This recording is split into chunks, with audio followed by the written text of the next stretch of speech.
What's up, everybody? I'm David Hain, and I'd like to welcome you to episode 34 of the A to D from Addict to Disciple podcast. I'd like to give a big shout out to our new listeners from Austria. Thanks for listening. That brings our total up to listeners from 34 countries. If you'd like to support taking this podcast to more people in more countries, click on the support link in this episode's description. Your donation of any size could change a life. When we come back, we'll get into our episode entitled, Don't Back Down.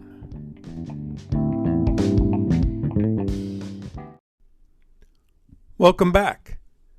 I'd like to start today's podcast with the song by Tom Petty, I Won't Back Down. As you listen to the lyrics, ask yourself if you have the same determination to stand your ground in the face of temptation to relapse. Here's the lyrics. Well, I won't back down. No, I won't back down. You can stand me up at the gates of hell, but I won't back down. I'm gonna stand my ground. Won't be turned around. I'll keep this world from dragging me down. Gonna stand my ground, and I won't back down. Hey, baby, there ain't no easy way out. Hey, I will stand my ground, and I won't back down. Well, I know what's right, and I got just one life in a world that keeps pushing me around, but I'll stand my ground, and I won't back down. Whew, those are awesome lyrics and one of my favorite all-time songs. So I'd like to ask you right now, are you ready to stand your ground? To stand your ground, even if you are misunderstood. To stand your ground, even if no one understands you. Are you ready to dig in your heels and stand firm? People will try to judge you, and people will hold a grudge against you. Some people will say things to shake you up. Others will say things to break you down. But the thing that will make you strong is how you stand your ground. Are you ready to stand your ground in the face of the stigma of addiction? When people doubt you simply because of your past. When people don't want to take the risk to rent you a room or give you a job. When people keep throwing these words in your face, you have to earn my trust. That's a lot of stuff that people in recovery need to face every day and every week. So I want to ask, who are the people that will try to mock you because you've gotten clean and sober? What things will people try to get you to compromise on? Who will try to convince you to try just one more hit? The mockers and tempters are trying to chip away at your determination to stay clean. They're trying to break your spirit and your soul. Proverbs chapter 17 and verse 22 says, a merry heart does good like medicine, but a broken spirit dries the bones.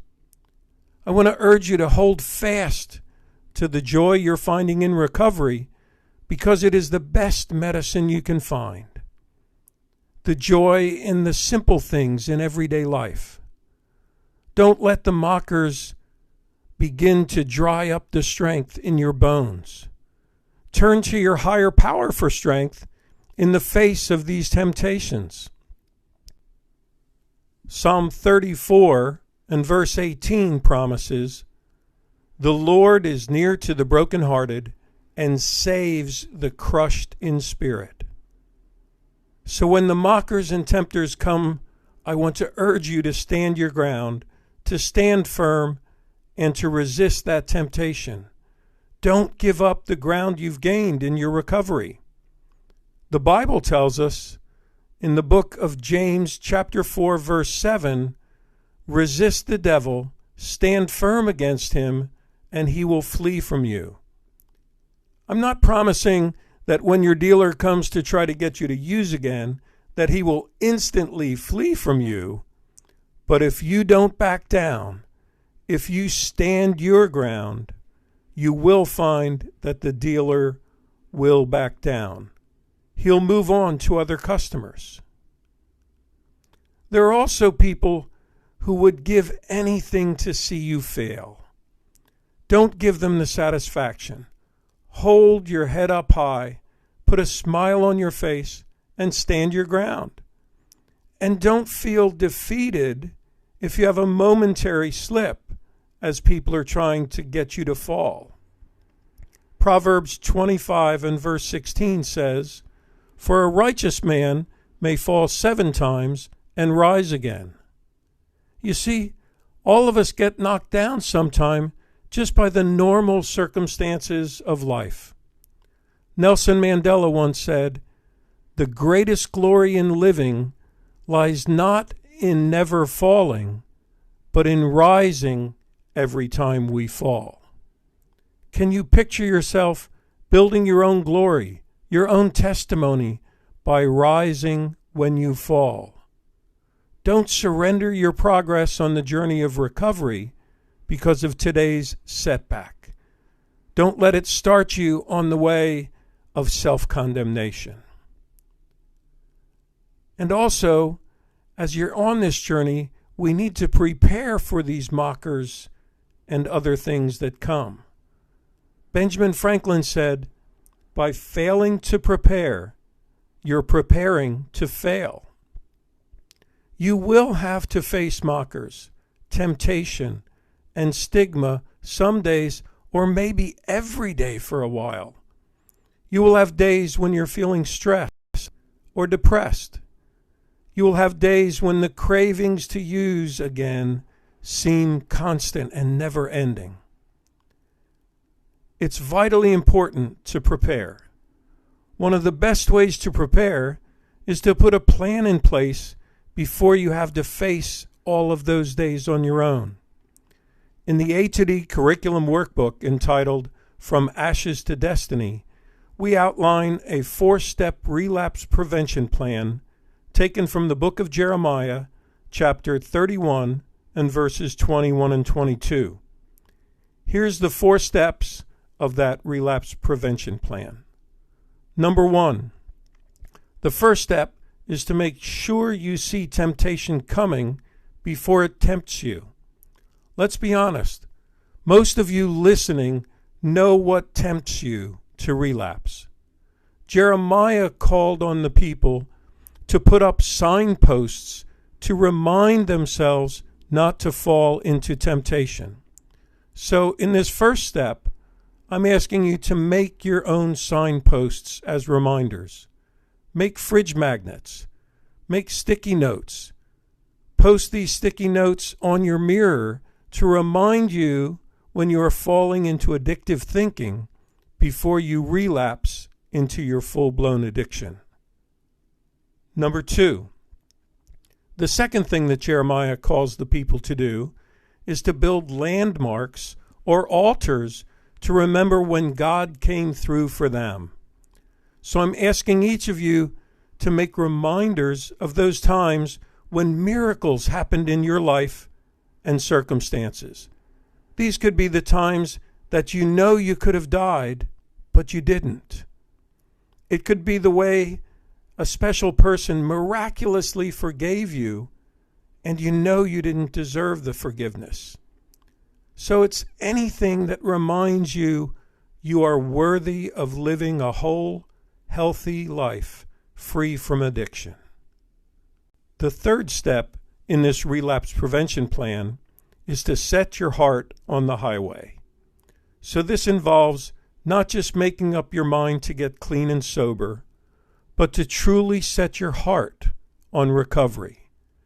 And in your heart, make recovery a core value in your life, which influences every choice and decision you make. And don't try to walk this highway alone.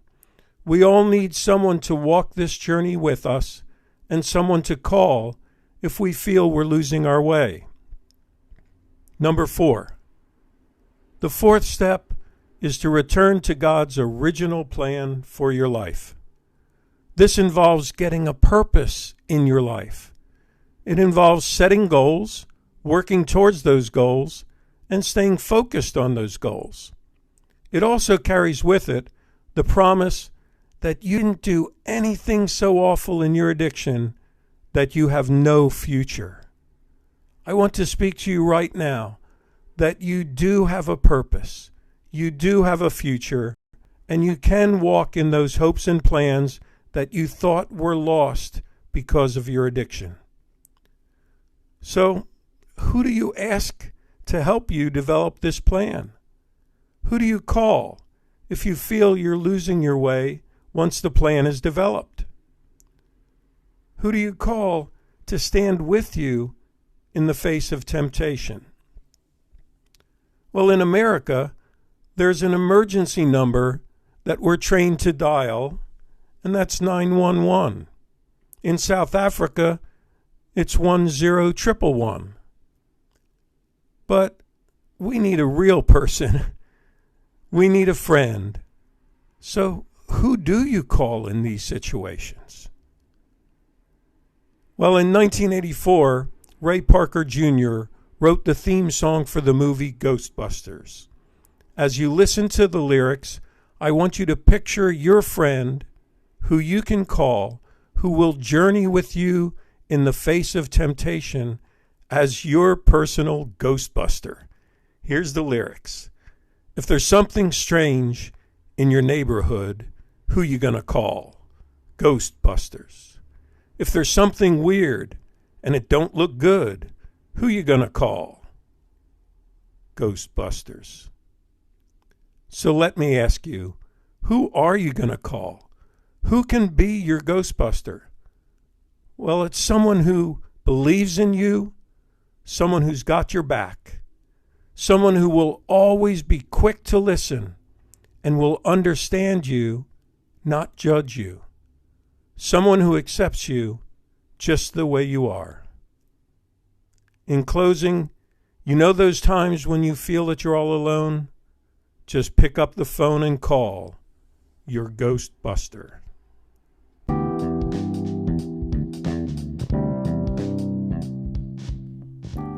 Thanks for listening to this episode of the A to D from Addict to Disciple podcast.